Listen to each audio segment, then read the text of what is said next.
What's up, guys? A-Parsh here. It's been a little while, like every video I've made for the past, I don't know, 4 months or something.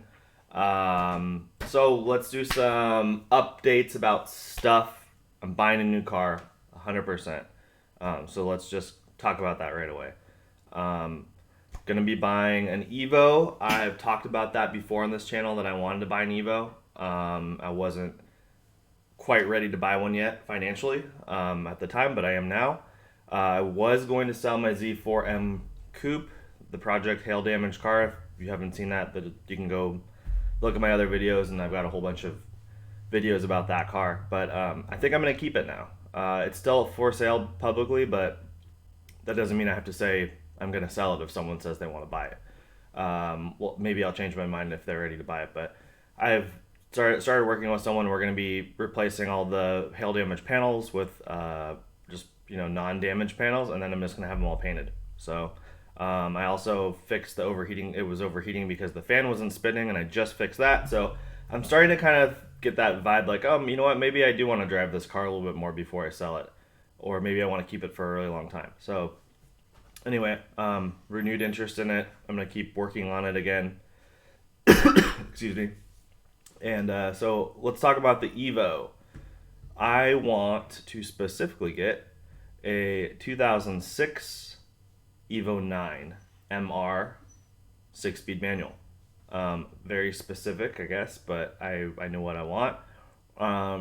For those of you that do not know much about Evos, they're for the US models that have been here that you could legally buy without importing from Japan. There is the Evo 8, which came out in 2003 and lasted till 2005. So three model years: 2003, 2004, and 2005. Then there was the Evo 9, which was only for one model year, 2006. And then there was the Evo 10, which appeared in 2008. So 2007 was skipped. The Evo 10 lasted from 2008 until 2015. I don't know why it lasted so long. I know a lot of people wish it didn't last so long, including myself. I think a lot of people wish they would have came out with an Evo 11, but they discontinued the Evo completely in 2015 with the Evo 10. But there have been rumors and talks for years now about an Evo 11 coming out eventually, and is it going to be hybrid and blah, blah, blah, blah, blah. Who knows? It may never come back. That being said, like I just said, the 2006 is the Evo 9. It was only one model year. I think it is the best looking Evo of them all. It probably is holding its value better than the other models. And the fact that it was only out for 1 year makes it, I guess, that much more rare. I also don't know if the Evo, you guys can correct me in the comments, the Evo 8 MRs, I'm not sure if they had a 6-speed manual instead of the 5-speed. Maybe they did as well, but in the 2006 Evo 9s, the MR has a 6-speed manual, whereas all the other manual transmission Evos have a 5-speed. I did a little bit of research about the difference between these two transmissions, and it's really not a big deal. You get the one extra gear, which can, I guess, give you a little bit better cruising RPM on the freeway, on the MR. Maybe I think there might have been a slightly higher top speed. But a lot of people say that the 6-speed is actually a little bit more fragile than the 5-speed if you're going past, I think it was 600 wheel horsepower or something like that, which I really don't care. I don't even care about the 6-speed versus the 5-speed. I just think the MR looks better, and it's not even that. There's just a couple little differences on the MR versus the non-MR, but I just think it looks better, and it probably will be holding its value a little bit better, etc. So my favorite color option is this one I have right here. Let's see, blow that up a little bit. So this is a Graphite Grey, I believe is, oh yeah, it says right there, Graphite Grey. I literally should already own one right now. I should have this car, Graphite Grey MR. I should have it right now, but the seller that I was working with last week, I don't know what you want to say. He kind of punked out on me or whatever. This guy had a 54,000 mile 2006 Evo 9. Graphite Grey. He had some aftermarket wheels. I think they're Advans. It looked like he had an HKS Carbon TI exhaust. He had, I think it was an AEM intake, and maybe it was and I believe maybe an aftermarket intercooler. But again, so 54,000 miles is really low for a 13-year-old car. and he was asking 25 grand for it, which is a really good deal. He was local. He was up in Long Beach. I could just drove up there. So um, the day that I had free from work to go up there to look at it, he literally sold it the day before, and I don't know why he did it, because he was asking 29K, and he told me he would take 25, and I don't know why he didn't just come back to me and say, hey, I've got some guy that's interested. Could you pay more than him or something like that? I mean, that's what a lot of people would do, something like that, just to try to get the most money out of it, since they're willing to go lower than what they were asking. You'd think they would want to keep the price as high as possible, but he didn't do that. He sold the car. Despite all the conversations I had with him, I asked him to text me numerous times, and he never would text me. He would only reply by email, which was really bugging me. So sometimes days would go by without any answers. So anyway, I'll stop talking about him and keep talking about, now that I know that this is what I want. I have the money ready to go. I'm ready to buy. I do like Graphite Grey the best. I think it just, I don't know how to explain it, but I think the lines of the car look best in the Graphite Grey color. But I am going to be looking at a red one today, and I've never owned a red car, and I actually do think that the red color looks really good, and I wouldn't mind getting a red Evo 9. So this particular one I'm looking at is up in Temecula, so not too far from me at all. And here's some pictures of it.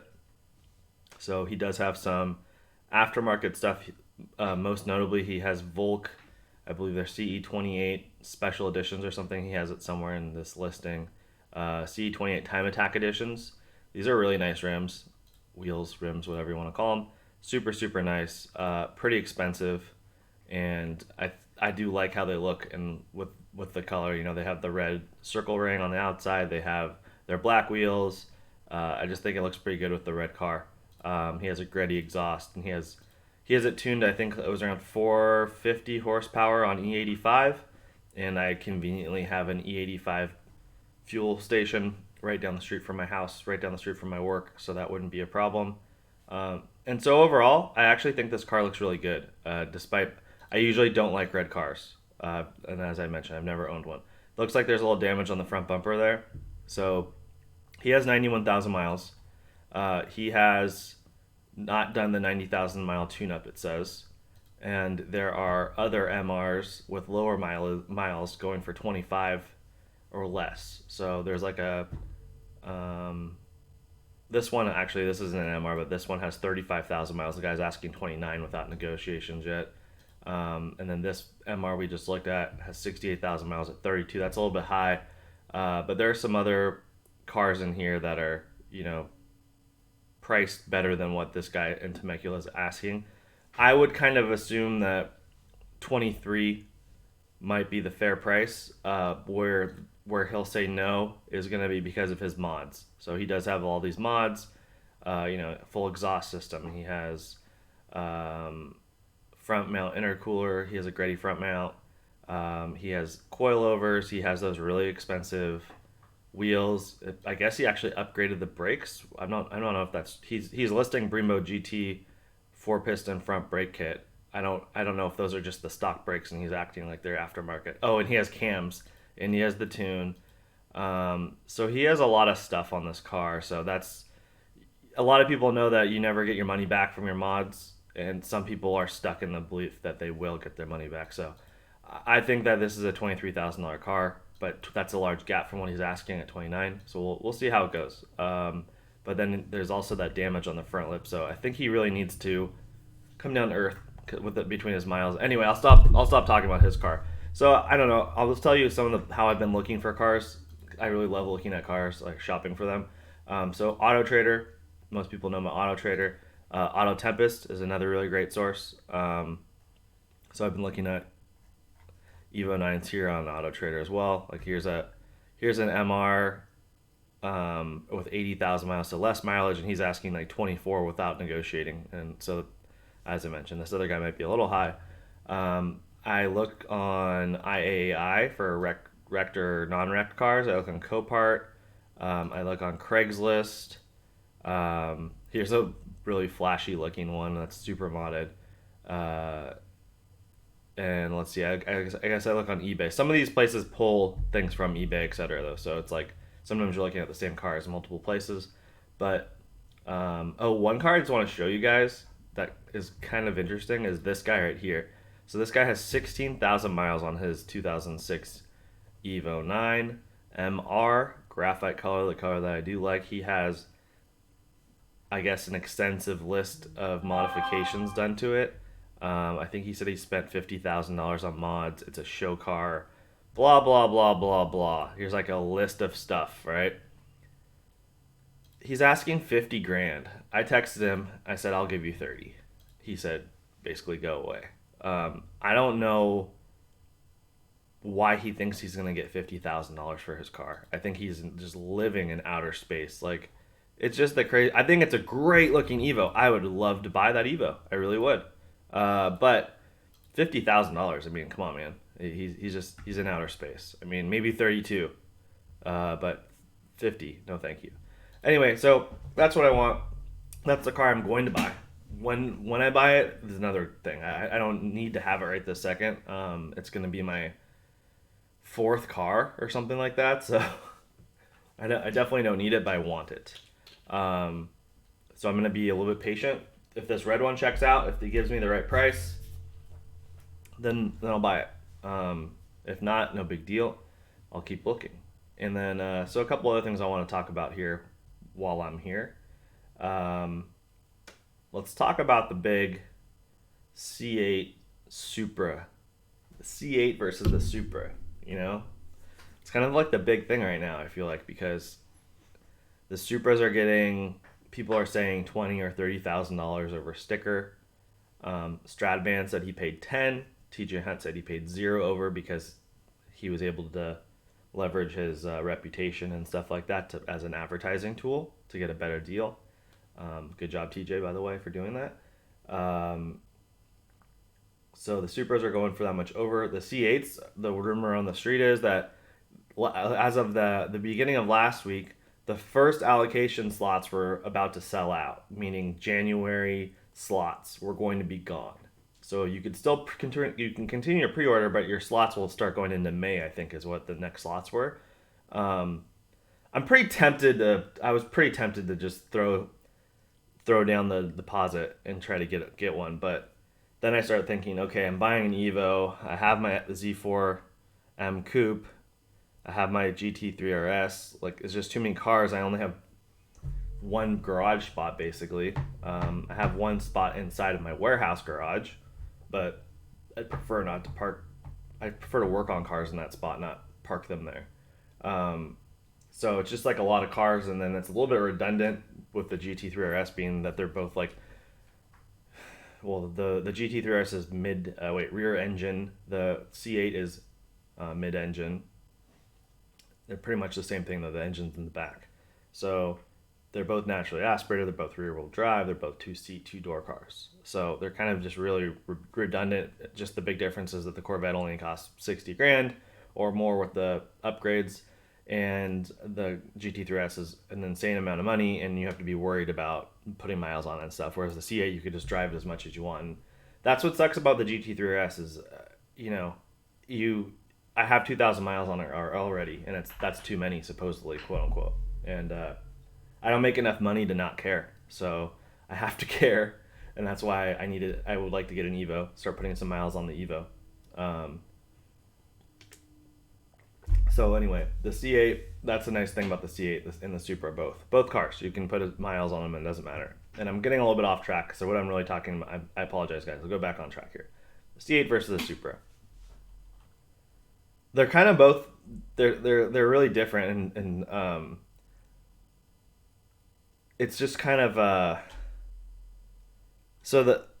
guess here's the thing. The Supra might be the right car for someone that is going to do a lot of tuning, or maybe I'm having a hard time right now because I just don't think it's the best car. I think the C8 is by far the better car. It's not even close to me, for my opinion, because the C8 has so much more power. It's so much faster from the factory, and I think it looks way better. And I think the interior is even better too. So I think that one thing that people might say is like, oh, the Supra's got like that really nice BMW interior. It's really good technology and stuff, but I mean the C8 in my opinion has better interior. They stepped it up so much. So I'm not a Corvette fanboy by any means. I've owned one Corvette. I had a C5 Z06 and I didn't even like it that much. I think the C8 just looks amazing. It's not out yet. I haven't driven it. I understand. I haven't driven the Supra yet. Some people have made comments about that in other videos. Why are you talking smack about something you've never even driven? Well, I'm entitled to still have my opinions if I want to. I could be wrong. I changed my mind after I might change my mind after I drive them both, right? But as far as aftermarket potential, the Supra is going to be, sorry, the Supra is going to be the cheaper and easier one to mod. Places like Burger Tuning that make the juice box. I don't know why I'm choking, guys. Sorry. Places like Burger Tuning that make like the juice box tuner. It's like a little plug and play thing. I think that they already have it because it's the same motor that they've already tuned. So they pretty much just plug the same one that was for other BMW cars into the Supra, and you should be good to go for another. I think it was like 50 to 100 horsepower. And then there's just going to be all these other people. The modding the Supra is going to be so much easier because it's turboed. So you're cranking the boost, you're upgrading the intercooler, you're upgrading the turbo, whatever. The piping is all there already, the way to route all the piping. Whereas with the C8, there is a huge aftermarket for Corvettes already for the LS motors. So that they do have that, but then the motor's in the back. So with the motor in the back, a lot of times it's more work. It's not as simple as just popping the hood and getting in there and working. Sometimes you have to do things like separating the frame from the body or lifting the whole motor out, and it's a lot more expensive and a lot more work. But we don't have the cars yet, so maybe it's not. Maybe GM did something really specific to make the car super easy to work on, so that it's not that hard. We don't know yet. But it's so much faster already without mods that it's going to take the Supra a lot to try to get to that same level of performance. Some people would probably argue that the driving feel and overall vibe or things of that nature of the Supra is more their style than the Corvette, and I totally understand that. That makes sense. Maybe you're just more into import cars than an American muscle, or I don't know. So, but maybe you just feel more comfortable in the Supra. Maybe the Corvette's a little too flashy looking for you. The Supra is kind of flashy looking too, though. So I don't know. I think some people have their opinions both ways, and they're entitled to those opinions. And I think there's also a lot of people who are just going to make the wrong choice, straight up. They're going to pay for the same price for a Supra. They're not gonna. Because maybe they're too impatient. Maybe they don't want to wait for the C8, and that's not a terrible reason. Maybe they have the money right now. They want a sports car right now, and they can get the Supra kind of right now. I mean, if they want to pay way over sticker. So that's where things also get a little bit dicey. Like, I saw TJ's Supra is number 700 something, and Stradman's was 300 something out of 1500 for the launch edition. The launch editions are there's 1500 of them. How they're just hitting the States? How are there already number 700 is already here? It's already being delivered. I'm a little confused how that's happening. Does that mean there's already hundreds of people in the U.S. with the cars? I mean, or is that maybe there's just hundreds of people worldwide with the cars? I don't know. It just seems a little bit strange. But if they're selling for that much over sticker, then it's not a good deal. I mean, it's barely a good deal at the regular price. So don't pay over sticker, guys. It's just nonsense to pay that much over sticker. Coming from someone that's paid over sticker twice for my Raptor and my GT3RS, I don't think you should pay over sticker for a Supra. It's just my opinion. Anyway, the last thing I'm going to talk about before I head out here, because this video is probably already way too long, just like all my other videos I usually make. Another car I want to mention that I am really interested in buying, but only from a salvage lot probably, is the Infiniti Q50. So it's a four-door. It's a basic-looking sedan, but they make it in a 3.0 twin turbo, and they make the Red Sport 400. So the Red Sport 400 is 400 horsepower, and the non-Red Sport turbo model I think is like 350 or something like that. I can't remember. You guys can correct me if I'm wrong, but I'm probably way wrong. I'm not gonna look it up right now, but it makes a decent amount of power. But you can tune the hell out of them, so you can get a lot of power with just a tune, and you have kind of this sleeper dadmobile. Um, you could put your kids in the back, it's super comfortable, nice leather interior, bunch of technology features, and at the same time, then you have, I think they make up to like 450 wheel horsepower with a tune on the Red Sport version. I think that's pretty impressive for this dad mobile. It's totally the sleeper mobile, whatever you want to call it. So I have been watching the auctions for these. I don't need another car, but it's so fun. So you never know. Maybe one of these will show up, and I'll be working on another project that I will never finish. Anyway, I'll let you guys go.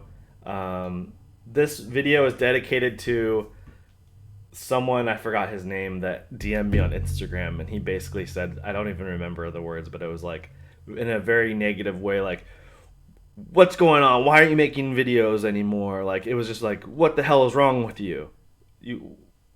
Anyway, so I've explained myself in every video before this lately about how I haven't been making videos. It's because I'm so busy with work, and I've got 2 little kids, okay, guys? I don't have time. I'm supposed to be at work right now. I'm really 20 minutes ago. It's 9:20 right now. I should have been there 20 minutes ago. I can go whenever I want because I own the company, but I should be there, and I'm gonna leave right now to go over there. So, anyway, take what you can get, and I hope you enjoy the video still. I'll talk to you guys later.